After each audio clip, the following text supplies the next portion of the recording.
d'avoir à mes côtés Nicolas Doutet. Bonsoir. Bonsoir. Alors vous êtes auteur de théâtre, vous avez écrit énormément de poésie, vous faites de l'assistanat et la mise en scène notamment avec le metteur en scène Alain Françon. Et vous faites également de la recherche et de l'enseignement autour justement de la question du théâtre et des écritures. Thierry Ilouz, bonsoir. Bonsoir. Vous êtes également auteur de théâtre, romancier, vous écrivez des chansons et vous êtes avocat spécialisé dans le droit pénal et social. Michel Simoneau, bonsoir. Bonsoir. Vous êtes auteur de théâtre, metteur en scène, sociologue et vous avez reçu le prix Colidrame donc pour votre dernière pièce Delta Charlie Delta, donc qui est un prix de littérature dramatique qui est décerné par les collégiens. Comment, Michel Simoneau, est-ce que vous en êtes arrivé à l'écriture théâtrale parmi votre parcours un petit peu institutionnel, si je puis dire? C'est compliqué en 2 minutes, hein. Mais parce qu'effectivement, je suis un écrivain pour la scène théâtre tardif, j'ai écrit vers 30 ans, puisque je suis sociologue, j'ai un parcours universitaire et je m'intéressais en tant qu'universitaire à la sociologie de la culture, et donc je m'intéressais aussi en tant que j'ai des activités culturelles. Et à un moment donné, à cause de ma production universitaire, on m'a demandé paradoxalement de venir dans un établissement culturel comme secrétaire général à la Maison du Havre. Et là, je fais très court, hein, et là, je ne connaissais rien, enfin si je connaissais, j'avais fait de la critique bénévole dans les quotidiens, je ne connaissais pas le monde théâtral de près, et là j'ai rencontré des metteurs en scène parce qu'on les accueillait. Genre Vitesse, genre Beno Besson, oui mais c'est le hasard. J'ai assisté à des répétitions et tout, et je sais pas, quelque chose m'a... J'ai eu envie d'écrire des choses, quoi. Sauf qu'au début, je ne sais pas écrire pour 2 raisons. D'une part parce que, je sais pas, je me sentais pas légitime, et dans le monde français, quand j'étais non seulement universitaire, mais j'avais déjà une petite position, je dirais, institutionnelle, puisque j'avais été au ministère, j'avais fondé des organismes culturels, donc j'étais perçu comme quelqu'un appartenant à l'institution. Et donc faire l'artiste, c'est pas bien vu du tout. Voilà. Et donc ce que j'ai écrit, je me l'écrivais pour le mettre en scène moi-même, comme ça, parce que voilà, c'était un peu comme ça un gâteau. Mais c'était très difficile je cherchais pas à me faire admettre, ça s'est fait par un détour. Voilà. En un mot, c'est parce que j'ai eu des amis suisses qui ont proposé de me produire et ils m'ont fait programmer en France, et ça a pris très longtemps à ce qu'on admette ma double vie, et que moi-même je l'admette, et que c'est très tardivement que la dimension, je dirais, de ma personnalité artistique et d'écrivain a pris le dessus. Nicolas Doutet, de la poésie au théâtre, il n'y a qu'un pas. Oui, oui, oui c'est ça. J'ai commencé petit, enfin jeune, quoi, à écrire surtout de la poésie, parce que c'était le format le plus court, donc le plus accessible à l'écriture, très simplement.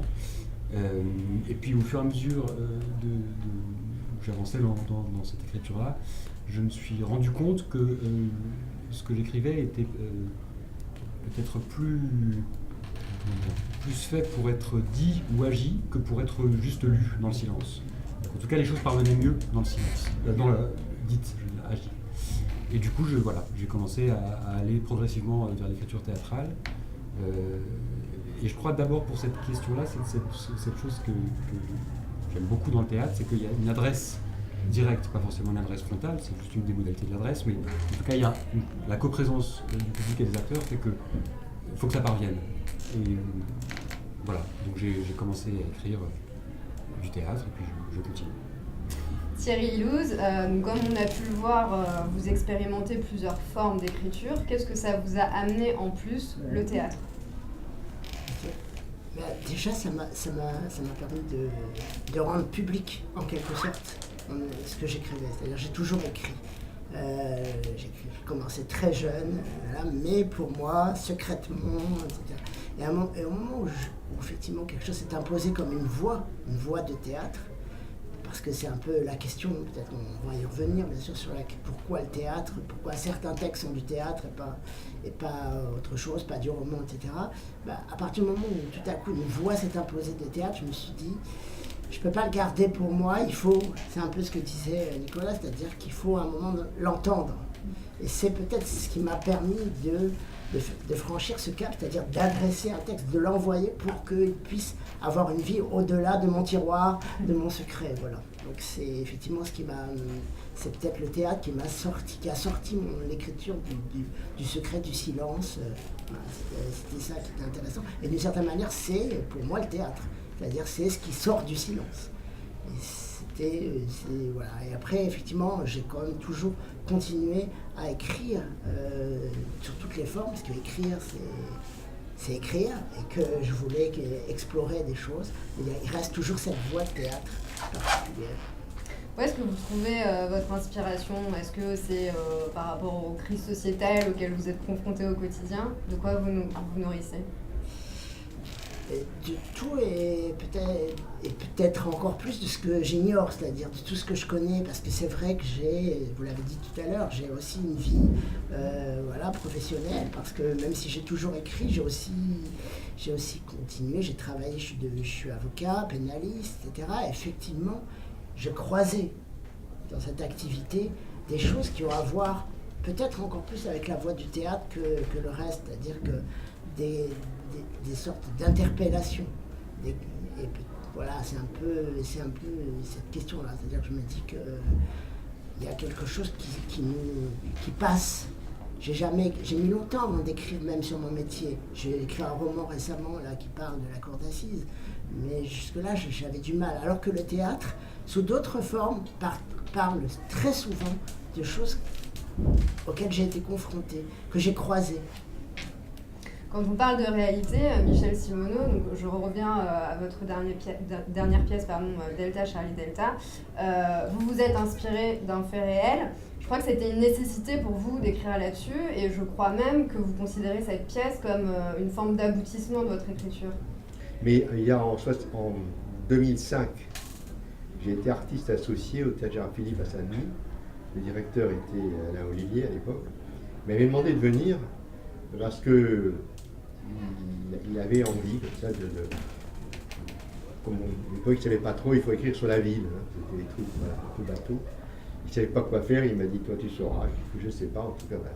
Et là, au moment où je me suis dit, qu'est-ce que je fais, je me dis, je ne peux pas faire tout seul. J'avais déjà une commande un peu, pas identique, mais parallèle, et je me suis dit, pour un truc comme ça, il faut écrire à plusieurs. Et donc j'ai été chercher 4 autres auteurs, beaucoup plus jeunes que moi, et puis on ne s'est pas quittés, Lancelot Hamelin, Philippe Malone et Sylvain Levet, on a formé maintenant un groupe d'écrivains. Et au moment où on se met à table pour travailler, je leur dis, écoutez, voilà, on se voit, écoutez, voilà, chacun fait un quart d'heure sur la ville. Et au moment où ça se passe, il y a ce drame, c'est-à-dire les 2 gosses, il y a des bounards qui se font électrocuter après une poursuite policière dans le transformateur, se déclenchent les émeutes, et ça m'a frappé tellement que ça m'est resté là. Ça a évoqué plein de choses chez moi, de mon histoire et tout, je ne sais pas, un peu consciemment, mais je ne pouvais pas écrire parce que j'étais en tant que sociologue, c'était pour moi très difficile d'écrire sur des faits réels, comme on peut dire, c'est compliqué.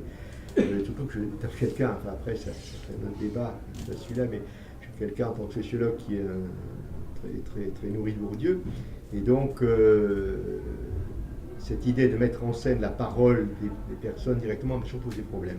Et lui, il faut que je trouve un traitement, il faut que la langue destinée à la scène ait sa spécificité. Tant que je n'aurais pas trouvé cette forme, je ne vois pas comment je peux y arriver. Cette nécessité, il fallait qu'elle trouve sa forme. Et ça, c'est arrivé donc 10 ans plus tard, au moment du 3e procès, donc en 2015, c'est à ce moment-là, c'est-à-dire que je me suis mis devant mon ordinateur, je n'ai pas pu y aller pour écouter ça, j'y arrivais pas à écouter le procès, pas y aller, je ne voulais pas rencontrer les gens, et je me suis rendu compte qu'il y avait des journalistes dans la salle qui tweetaient donc le compte rendu en live du procès, et je me suis pendant 3 jours mis devant mon écran, j'ai fait des captures d'écran.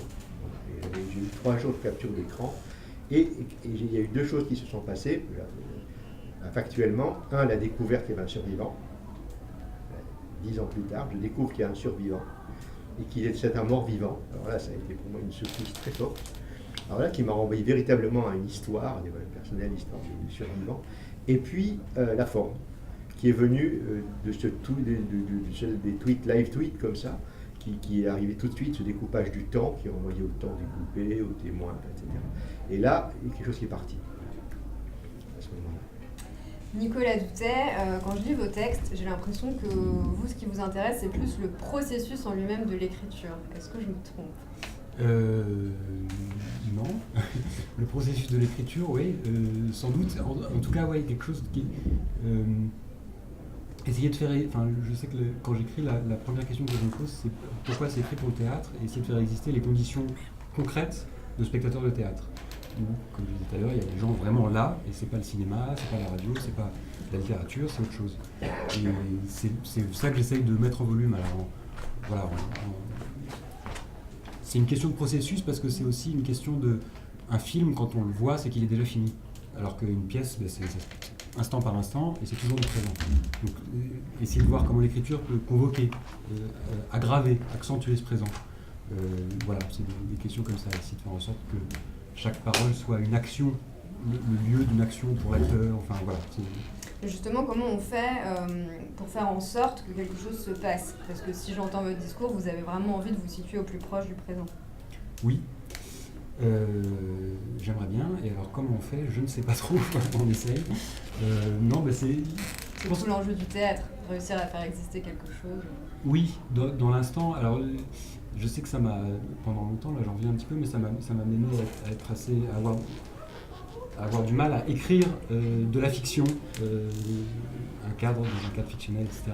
C'est vrai que j'ai longtemps résisté à ça. Je pensais, il y a un texte de Gertrude Stein que j'ai lu, que je trouve formidable, qui explique qu'au début d'une pièce de théâtre, on est en retard sur ce qui se passe, donc on apprend qu'un tel est la belle-sœur de un tel, etc.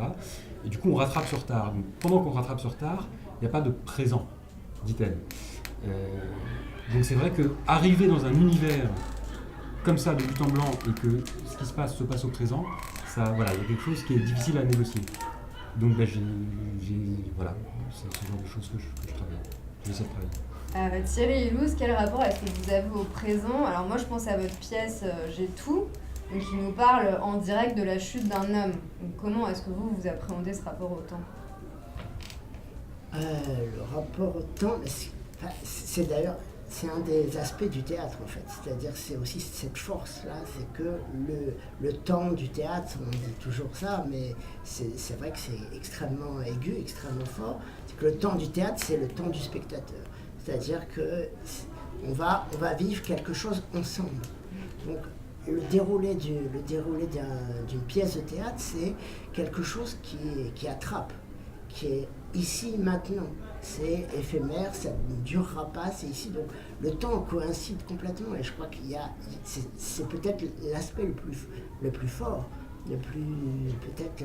et du coup, effectivement, quand on essaie d'écrire l'histoire de quelqu'un, d'être complètement enfermé dans cette obligation d'unité de temps, d'une certaine manière, voilà, on va y revenir, mais cette unité de temps, cette façon d'être enfermé, le spectateur et le personnage, puisque c'est un monologue en ce qui concerne J'ai tout, dans ce moment où un personnage s'écroule, s'effondre, je crois que pour moi c'est vraiment l'endroit idéal, c'était le théâtre.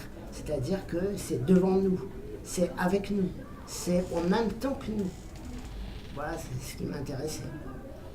Je voulais qu'on parle un petit peu des écritures collectives. Alors Michel Simoneau, vous parliez, je pense, de Pétrole. Comment est-ce que vous appréhendez justement le fait d'écrire ensemble ? Comment ça se passe ? Je fais référence à quand on s'est rencontrés en 2005. On ne se connaissait pas. D'ailleurs, on avait été indiqué par des tiers. Et d'emblée, on avait demandé, comme on fait souvent, des interviews d'habitants. Et on s'est dit, on va exploiter ça en même temps qu'on passe sur le détail. Et on a commencé à se lire ce qu'on faisait. Et puis, je sais pas, une confiance s'est faite et on a commencé à dire passe-moi ton texte, et là si tu faisais ça, et toi si tu faisais ça. Et les textes ont commencé à circuler entre nous et on a commencé à rayer, à casser, à dire arrête, ça c'est une connerie, pourquoi tu vas pas là, alors prends-le, fais-le. Voilà. C'est parti comme ça, une espèce de confiance. Au début, on y allait quand même, mais ça a été très vite comme ça. D'ailleurs, on a sorti un livre, un texte qui s'appelait L'extraordinaire tranquillité des choses, sur ce climat de l'émeute de l'époque. Et qui était le premier texte, d'ailleurs, ça s'appelait pas Pétrole, mais on ne peut pas repérer dedans quels sont nos textes. Et c'est c'est vraiment un malaxage, c'est-à-dire, alors à chaque texte qu'on écrit, il y a notre protocole, mais le principe est le même, c'est-à-dire que les textes circulent et on écrit dans le texte et avec ceux des autres. Et on peut craquer tout, on claque tout. Alors parfois on s'engueule, parfois, mais c'est vraiment un travail de tissage collectif. Et il y a un truc paradoxal, parce que par exemple, sur le premier texte, on a des sortes de parties, et tout le monde a cru que chaque auteur faisait sa partie. Et là, récemment, il y a eu le dernier texte qui a été publié, Merry-Go-Round, un théâtral. Il avait été proposé à un prix, je ne sais plus lequel, si c'est des prix. Et j'ai su, quelqu'un du jury qui m'a dit, oui, mais on ne l'a pas gardé parce que vraiment, ces textes, il y a 4 styles, 5 styles différents. On voit trop, vous avez chacun écrit un style. Et ça fait 3. C'est le soir du. Et ça m'a tellement frappé, j'ai dit aux autres, ça ne m'avait pas imaginé ça. Et en fait, on peut faire ensemble des formes d'écriture, manier des langues très différentes qu'on n'oserait pas faire tout seul. Et donc on ose faire des choses, chacun et ensemble, qu'on ne pourrait pas faire.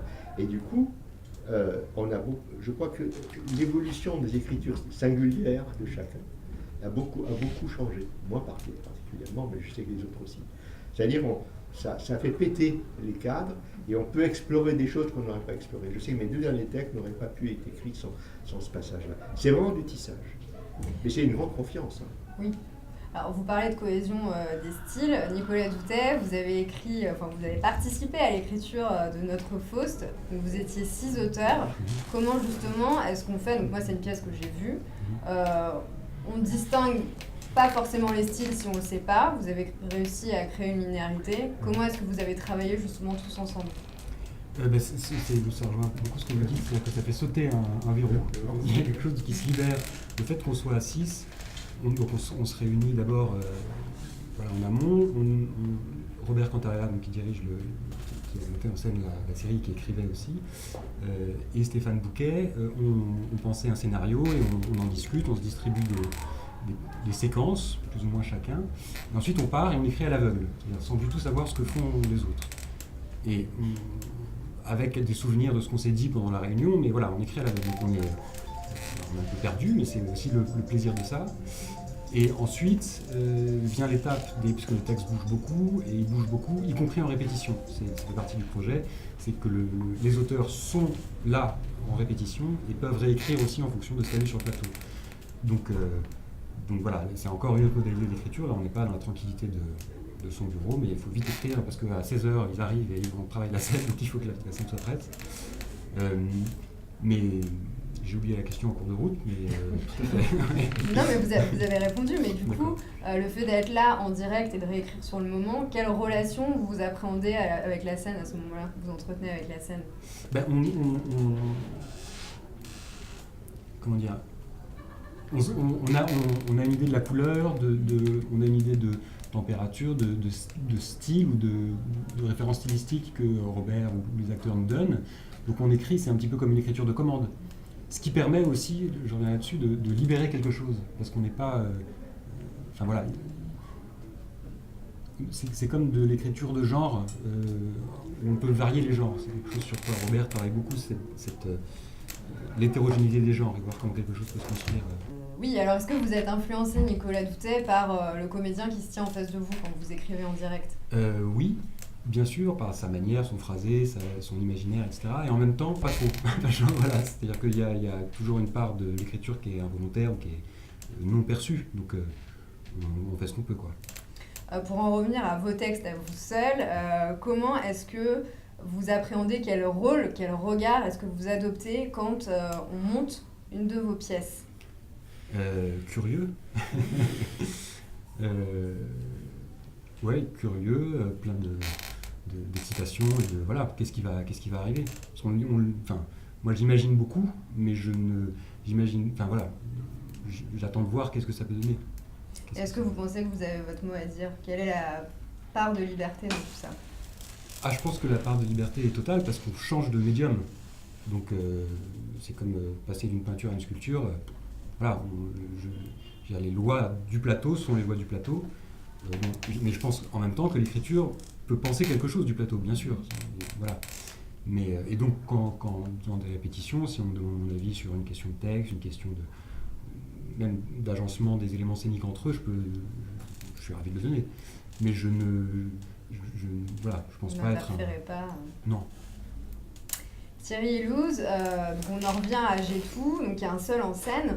Dans cette pièce, les mots, on peut le dire, sont vraiment des armes. Donc il s'agit de Christophe Laparade, qui s'en est emparé notamment au Festival Off, et je crois qu'il fait une tournée internationale jusqu'au Brésil, si je ne me trompe pas. C'est un autre comédien, mais la pièce est partie jusqu'au Brésil.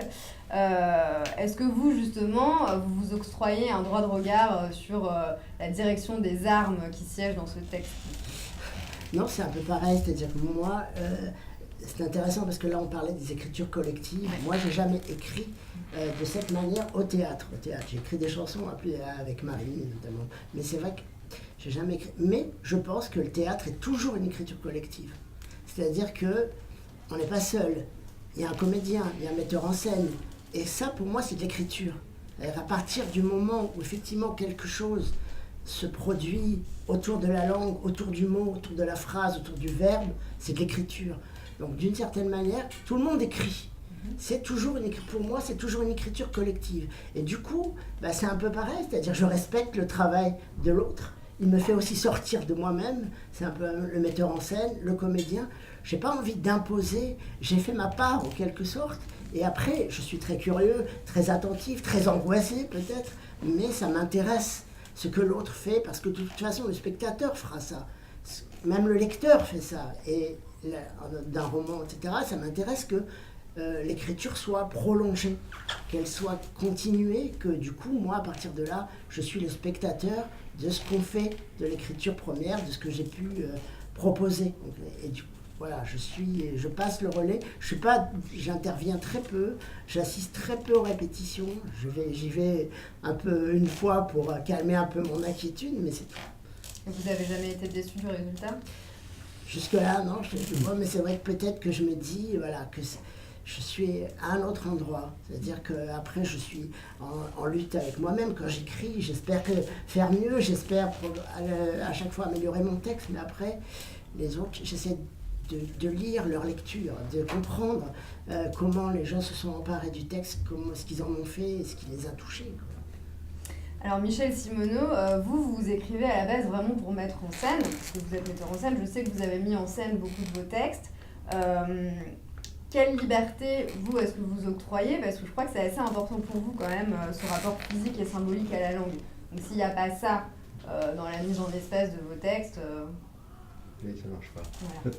Non mais c'est intéressant parce que moi, même quand j'écrivais pour moi, parce que j'écrivais parce que je ne fais plus ça, j'ai décidé justement 2-3 textes de ne plus le faire. C'est l'écriture elle-même qui est sa propre fin. Sauf une fois ou deux, je me suis amusé à faire parce que quand j'ai commencé, j'ai fait de la critique. Je me suis intéressé à toutes les formes de spectacle, depuis le boulevard, l'opérette. Je trouve ça passionnant. Donc je me suis intéressé à tout ça. Et donc, pour moi, à un moment donné, je me suis dit, je peux jouer avec le genre. Je me suis dit une ou deux fois, je me suis dit, je vais me faire un faux boulevard, mais pour moi. Mais c'est les seules fois où je me suis dit, qu'est-ce que je fais sur scène ? Les autres fois, même pour moi, et encore moins maintenant, je me préoccupe de la scène. Pour moi, le personnage, c'est la langue elle-même. Moi, je fais mienne cette parole de Vitesse, qui est... il dit ça, c'est lui, il ne parle pas d'auteur, il dit le poète dramatique n'a pas à se soucier de ce qui va venir sur scène, c'est au metteur en scène d'inventer.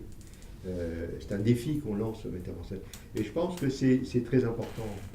Je pense que le théâtre ou toutes les formes d'art ne peuvent avancer si, à un moment donné, il n'y a pas un défi lancé à la forme de représentation qu'il faut trouver. Et je pense que si nous, auteurs, mais ça c'est très personnel, je pense qu'on n'est pas forcément là-dedans, je pense au théâtre de plateau, le théâtre qui travaille avec les acteurs n'est pas là-dedans, je trouve ça dommage, pour moi un peu. Enfin dommage, quand ça se systématise, pardon. C'est-à-dire qu'il faut à un moment donné que il faut que la forme de représentation soit à trouver. Si nous, on anticipe les formes de quelque chose dedans, moi je pense qu'on a profité. Enfin, ça ne m'intéresse pas. Voilà. Et donc, par contre, je pense beaucoup à la langue. La langue, pour moi, est un personnage au sens où, quand j'écris, et de plus en plus, et notamment le dernier, et le précédent aussi, j'écris comme une partition musicale. C'est-à-dire que j'écris à la pause près, je veux dire à la virgule, à la consonne, à la voyelle, à la longue, à la courte, parce que je sais que c'est l'acteur qui va porter, c'est un corps, un autre corps, c'est la seule chose que je pense. Il faut que le corps, la voix corps de l'autre s'empare de cette voix, de ce texte, de cette langue, pour en faire quelque chose. Et si c'est pas ça qui se passe, moi ça m'intéresse pas à ce moment-là, effectivement. Et je pense que c'est les textes qui m'intéressent d'ailleurs au théâtre sont souvent ceux-là, même dans les romans. Je pense. Si j'ai pas envie de les lire à haute voix, c'est les traductions qui posent de gros problèmes. Parce que quand je vais voir les textes en langue originale, ça m'est arrivé de mettre en scène un texte à moi en portugais ou en espagnol. J'avais de gros problèmes à cause des traductions, par exemple, parce qu'on ne peut pas faire danser, chanter la langue comme ça. Mais l'histoire est importante. C'est pas, quand je dis ça, c'est pas. D'après le dernier texte, c'est une histoire. Ça raconte une histoire. Mais est-ce que vous pensez à la mise en espace quand vous écrivez? Ah non. Mais non, pas du tout. Pas du tout. Par contre, je sais, par exemple, sur le dernier texte, que si quelqu'un veut reconstituer, excusez-moi, c'est un peu provoquant, mais un transformateur sur scène et des gosses qui sont électrocutés, je dirais non. Enfin, même s'il y a moins que ça, je veux dire. On est dans une forme de... C'est la langue qui... c'est le témoignage de la langue rapportée. Il faut trouver cette forme-là. Les acteurs portent langue. Voilà, je pense. Là, je pourrais peut-être dire non. Et vous, Nicolas Doutet, quand vous écrivez, est-ce que vous pensez forcément au théâtre ou vous restez dans votre forme d'écriture sans vous projeter sur la scène? Mais ouais, Serge, un petit peu, je crois, assez proche de vous, je reste dans ma forme, mais la forme, c'est l'écriture pour le théâtre. C'est pas une écriture pour la page, quoi. Et c'est pas non plus le plateau. Moi, je sais que dans l'écriture, à cause de ces questions de présent, etc., je visualise surtout des comportements, des manières d'agir, comment telle réplique, voilà, induit quelque chose en termes d'action, etc. Il y a aussi cette part rythmique. Alors moi, c'est peut-être plus rythmique, mais j'entends très bien ce que vous dites, ouais. Mais j'imagine pas comme vous dites, des résolutions scéniques. Ce serait comme le bloquer d'emblée ce qui est c'est écrit pour ou vers le théâtre. Donc c'est le vers qui est intéressant.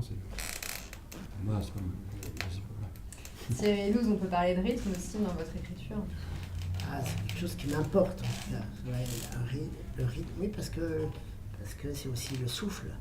Et c'est des chansons. Cette parole, ce souffle, le mot, le martel, c'est très présent dans ma façon d'écrire, en tout cas. Le martèlement, voilà, effectivement, le rythme. Pour moi, ça fait... Parce que c'est sonore, quoi. Le théâtre, c'est aussi ça, c'est un tambour. C'est-à-dire qu'on est sur scène, on fait résonner quelque chose. Et pour moi, c'est important que le rythme, que le souffle, que la virgule, voilà, qu'il y ait quelque chose qui... Même le ressassement sont des choses qui, quand je vais voir des spectacles de théâtre, les auteurs qui m'importent, des gens comme Thomas Bernard, etc., sont des gens qui font entendre cette question du ressassement, du souffle, de la répétition, du rythme. Ça, c'est quelque chose qui me parle. Parce que je pense que ça va, le théâtre convoque cette question-là. Une sorte de présence marquée, affirmée, et en même temps une respiration. Michel Simoneau, comment est-ce que vous pensez la place du théâtre aujourd'hui dans la littérature? C'est une excellente question, parce qu'on se la pose à quelques-uns, je n'en ai pas les autres. Moi, je suis partisan, je trouve très bien qu'on parle des prix de littérature dramatique. Le théâtre doit revendiquer d'être de la littérature, pour ça il faut écrire de la littérature. Il faut qu'il y ait une exigence littéraire dans l'écriture théâtrale. Je pense que c'est la moindre des choses. C'est pas toujours le cas. Mais moi je pense, et il faut qu'on parle de littérature dramatique. Pour moi, le mot d'auteur dramatique n'est plus approprié. Parce que la notion d'auteur, alors on peut le regretter ou pas, on voit bien aujourd'hui les revendications qu'il y a, légitimes ou pas, peu importe, de scénographes, d'autres gens qui participent à l'invention du spectacle à auteur. Mais c'est en fait pour toucher des droits d'auteur, ce qui est légitime. Sauf que auteur renvoie à ça, à cette position de celui qui a fait et qui donc a des droits. Et je pense que pour ça, il faut abandonner la question d'auteur dramatique et dire écrivain, et je dirais même pour la scène. Voilà, je pense que c'est plus clair de dire ça. Il y a une destination de l'écriture, mais l'écriture peut avoir une forme d'autonomie. Elle peut l'avoir. Voilà. donc ce serait plutôt ça. D'ailleurs, avec mon éditrice actuelle, Espace 34, je discute beaucoup avec elle pour qu'elle abandonne notre théâtre, mais elle ne peut pas à cause du CNL. Voilà, la subvention du Centre national du livre ne peut être donnée que si elle a marqué théâtre. Et ce serait bien de mettre littérature dramatique. Nicolas Doutet, il y a pas mal de vos pièces qui sont jouées mais éditées aussi à Théâtre Ouvert, donc Tapuscrit. C'est un lieu qui est assez novateur en ce qui concerne les écritures contemporaines. C'est important pour vous de vous produire là-bas? Ah bah oui, c'est formidable. C'est formidable, ouais. Je vois, oui. Complètement. Puis je trouve ça très fort et juste aussi, en accord avec ce que vous disiez, qu'il continue d'éditer. Que ce soit, évidemment, le spectacle c'est très important parce qu'il y a quelque chose qui se réalise, quelque chose du devenir scénique du texte qui se réalise, mais l'édition, moi j'y tiens énormément. C'est important qu'on puisse lire un texte en dehors d'une réalisation particulière et voilà, moi je suis venu au théâtre par le poème, donc pour moi le théâtre est une des manières d'écrire. C'est vraiment... ouais. Thierry Illouz, donc entre chansons, romans, pièces de théâtre, comment on s'en sort au niveau justement éditorial? J'ai fait des choix, c'est vrai que les romans, ils peuvent pas arriver jusqu'au public sans être publiés. Le théâtre, c'est vrai que pendant très longtemps, je me suis dit ça ne sert à rien de publier. Alors moi, j'étais pas du tout dans la même... Je me disais, ça sert à rien de publier du théâtre. Le théâtre, c'est fait pour être joué. Voilà, c'est ce que je disais au début. C'est pour ça que d'ailleurs, je me suis autorisé à l'envoyer, ce premier texte, parce que je me dis, ça sert à rien s'il n'est pas sur scène. Et donc, je me disais que j'ai pas cherché à publier. Donc, finalement, il y a beaucoup de pièces qui ont été jouées, que j'ai pas cherché à publier. Je suis en train de reconsidérer ma position parce que je me rends compte qu'effectivement, le théâtre, c'est aussi une pratique et que ça fait circuler. Le texte qui a été publié, c'est J'ai tout. Il en est à sa 5e, 6e déjà mise en scène. Et c'est sans doute parce qu'il a été publié que ce texte a pu circuler à ce point. Voilà.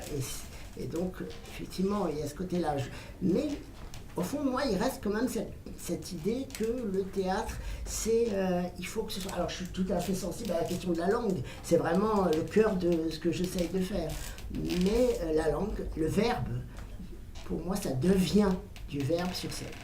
Et donc, voilà, je pense qu'il faut aussi penser à le faire partager aussi pour que les gens puissent s'en emparer. Alors pour les chansons c'est pareil, mais c'est un peu la même question parce que c'est la question de l'interprète. C'est-à-dire qu'on transmet le relais, c'est plus moi. On va terminer en parlant futur. Michel Simoneau, quels sont vos prochains projets? Je ne sais pas trop parce que j'étais surpris par l'impact de mon dernier texte. Vraiment, je ne m'y attendais absolument pas. Je suis un peu totalement pris par ce qui se passe autour de ça. Je vais à Strasbourg, les étudiants qui travaillent dessus, des stages, des trucs, des rencontres. Tant mieux. Oui, c'est bien, mais c'est pas de la promotion. C'est-à-dire que c'est vraiment des gens qui ont lu et qui me demandent, c'est formidable, je trouve ça extraordinaire. Donc du coup, je suis un peu, voilà. Une belle transmission en tout cas. Ouais. Mais du coup, ça me pose des problèmes parce que je me dis, l'impact est fort et je me dis, merde, après ça... il va falloir... Voilà. Alors je change. Je fais autre chose. Nicolas? Là, j'ai terminé une pièce il n'y a pas longtemps qui va bientôt être publiée par Théâtre Ouvert. Donc je suis ravi. Une pièce d'une longueur épique pour moi, c'est-à-dire 1h15, j'imagine. Voilà. Et je me lance dans l'écriture d'un monologue, ce qui est un terrain inconnu parce que la grammaire est totalement différente. Donc je prends des notes en vous écoutant. Thierry? Sur les projets, là j'ai écrit 3 pièces en fait ces derniers temps là, qui sont pas encore qui sont là et je suis en train effectivement de transmettre. Donc là pour le coup il y a un monologue et 2 pièces dialoguées, puis c'est au tout début, comme effectivement moi j'ai des interlocuteurs, une petite famille à qui je transmets mes textes, donc voilà, j'attends de voir ce que ça va devenir. Mais là, j'ai passé un temps enfermé dans l'écriture en ce qui concerne le théâtre. Et aujourd'hui, c'est le moment où effectivement ça devrait s'ouvrir. Donc j'attends de voir ce qui va se passer. Je suis curieux et j'espère que ça va circuler. Bien, merci beaucoup, messieurs. Merci pour tout. Merci. Est-ce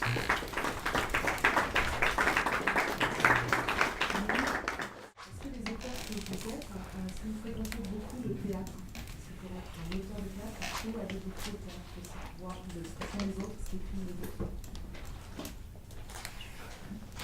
Alors, moi j'y vais pas mal de fait parce que j'ai travaillé beaucoup ces dernières années avec Alain Françon comme assistant.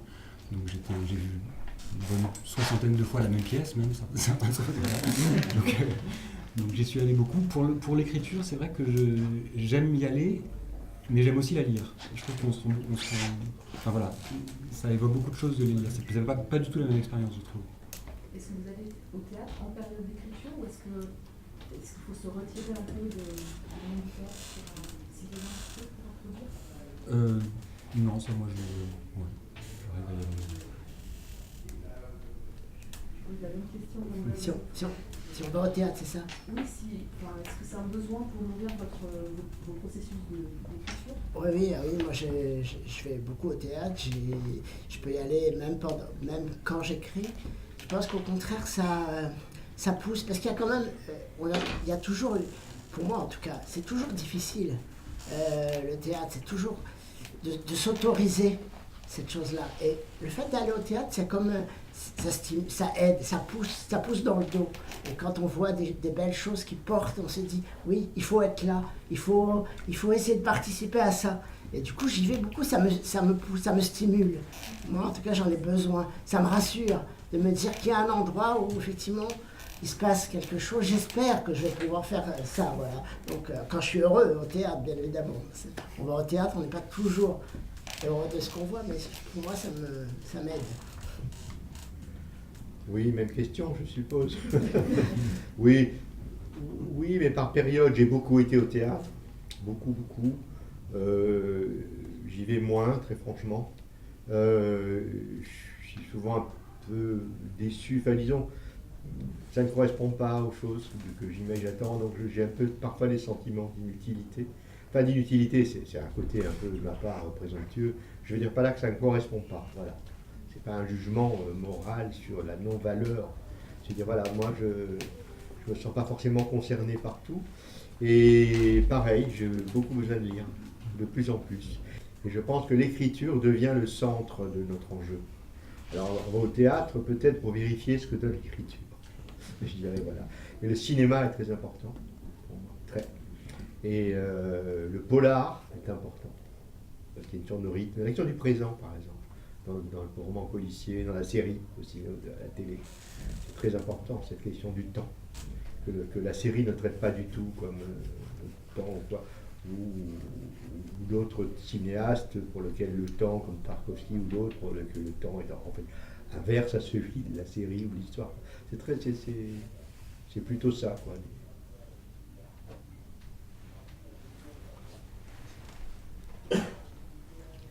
Moi, j'aurais bien une question. J'ai malheureusement pas lu tous vos ouvrages, je vous découvre aussi. Et je me demandais si vous aviez envisagé d'écrire pour la marionnette. Et si c'est le cas, est-ce que vous pensez que ça changerait quelque chose dans votre écriture, d'envisager ce rapport à l'objet, à la marionnette? Moi, je vais dire une chose très rapidement, c'est que j'ai jamais osé. Ça m'a toujours été une très grosse question. Qu'est-ce que c'est écrire pour la marionnette? J'ai jamais su. Et je rêve que quelqu'un, un jour, me dise enfin, écrit pour moi la marionnette, et qu'on voit ensemble ce que c'est. Parce que j'ai lu des trucs sur l'écriture, comme tout le monde, sur la marionnette, l'écriture, j'ai vu des spectacles, mais personnellement, je ne le vois pas. Et donc j'attends avec impatience. Je me dis, mais bien, on va voir. Moi j'ai écrit pour la marionnette, en fait.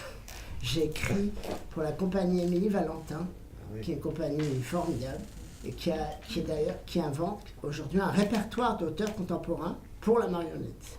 Et on m'a proposé d'écrire, et au départ, j'avais extrêmement peur d'écrire pour des marionnettes. Parce que déjà, j'ai un problème avec tout ce qui a à voir avec l'enfance. Je ne peux pas avoir un dessin animé, je ne peux pas, ça m'angoisse. Voilà. Donc je me disais, la marionnette, c'est ça. Et en fait, c'est cette question-là. C'est-à-dire je me suis rendu compte la marionnette est métaphysique. Elle porte quelque chose qui est incroyable. C'est-à-dire que j'ai découvert ça, c'est une sorte de précipité du comédien, c'est-à-dire qu'il y a tout. Il peut y avoir tout. C'est-à-dire elle peut porter parce qu'elle a quelque chose en soi d'une parabole en fait. Et du coup c'est assez fascinant. Et d'être joué par des marionnettes, c'était une expérience très forte. Et ça a changé beaucoup de choses, même dans mon écriture. Parce que c'était une petite expérience, avec Lancelot Romain d'ailleurs, dans le même répertoire. Et c'était une expérience très forte et très intéressante. Et peut-être qu'après on se dit que le théâtre a à voir avec vraiment ces questions-là, et que la marionnette, d'une certaine manière, par sa réduction, donne quelque chose de la langue du théâtre. Elle peut donner. Bien évidemment, on est associé à quelque chose qui est souvent banalisé, enfantin, etc. Mais elle a une force. Et c'est peut-être d'ailleurs pour ça que les enfants sont si sensibles aussi, parce que c'est très fort, c'est très direct. Ah, c'est curieux ce que vous dites, permettez-moi. Vous parlez de réduction de l'objet marionnettique. Pour moi, c'est un peu tout l'inverse. C'est-à-dire que ça peut porter une poésie admirable, d'une part, et vous l'associez à l'enfance. 2 fois, vous avez parlé de l'enfance comme ça, à l'enfant, en tous les cas. J'ai vu, et ici, des gens certainement ont vu aussi, des textes d'auteurs dramatiques assez magnifiques, d'auteurs contemporains, portés par la marionnette et par l'objet marionnette. Et je ne connaissais pas, moi, ça. Et moi, c'est étrange, mais c'est pas rare d'entendre ça. En France, j'entends souvent les gens, quand c'était ça avant. C'est pour les enfants. C'est étrange C'était ça avant pour moi, la marionnette aussi, effectivement. J'entends bien. Parce qu'on a une expérience de la marionnette qui est associée à l'enfance, on ne peut pas dire le contraire.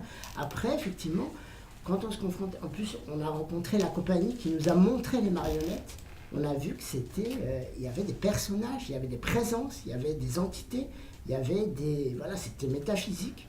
Il se dégageait quelque chose, c'est pas du tout une réduction, c'est parfois même beaucoup plus fort, parce qu'il y a cet aspect-là qui est incompréhensible, une sorte de présence, une chair qui est autre chose que la chair. D'une certaine manière, c'est le théâtre, quoi. C'est la présence qui est plus forte que la présence. D'accord. Et du coup, c'était intéressant. J'ai pas écrit un texte pour enfants. Ça a changé dans l'écriture. Oui, parce que j'y pense souvent. Parce que je pense souvent à rapporter quelque chose que j'ai appris là. C'est-à-dire que j'ai écrit un texte qui n'était pas du tout un texte pour enfants, qui était un texte d'une très grande violence, qui était très, très douloureux, très violent, et je me suis rendu compte qu'il pouvait y avoir dans les marionnettes quelque chose que le théâtre pouvait reprendre à son compte, c'est-à-dire une sorte d'apparition de l'essence en quelque sorte. Et du coup, c'était assez fascinant. Et j'y pense toujours quand j'écris. Je garde ça en tête. Merci. Et moi, non, j'y ai jamais pensé, mais là, tout ce qui vient de se dire me donne très envie. Je pense que ça change beaucoup de choses. Là, je pense que ça doit changer énormément de choses. Ouais. Les accents sont pas les mêmes. Enfin, je veux dire, le médium change, quoi. C'est pas... Donc, ouais. J'ai réfléchi. Les marionnettes, il y a une image qui reste, pour moi, qui n'a rien à voir. Enfin, pas rien à voir. C'est Cantor et la classe morte. Pour moi, la marionnette, il y a ça qui vient d'abord comme image. Voilà, comme j'ai vu pour différentes raisons plusieurs fois ce spectacle. Il y a quelque chose de ça. C'est des êtres humains, pas tout à fait d'ailleurs, les acteurs et les Cantor,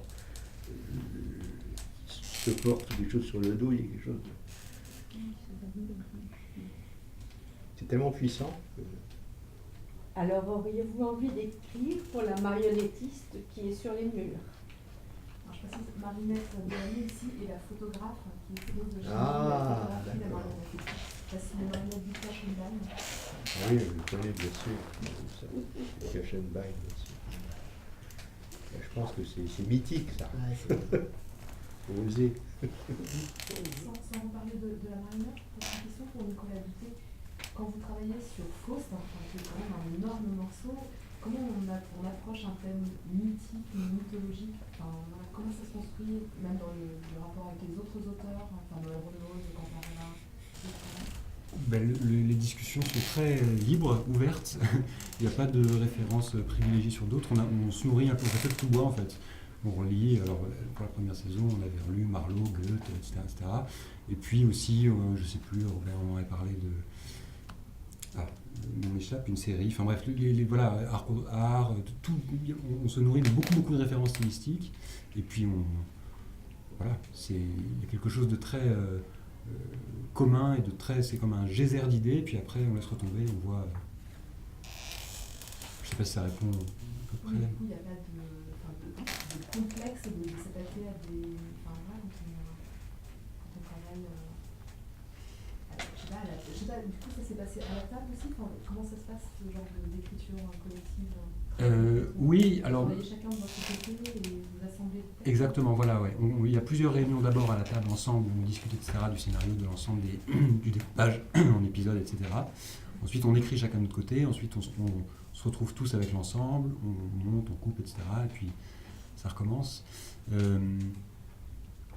J'avoue qu'il ne s'est pas vraiment posé la question. Peut-être qu'on est trop décomplexé, mais en tout cas, on sait pas. C'est-à-dire qu'on sait que c'est une version Faust. La première saison, Faust est kiné dans le 19e. Je veux dire, voilà, on est très loin de. Voilà, donc je pense que. Bon, bah merci beaucoup. Merci. Bonne soirée. Merci beaucoup.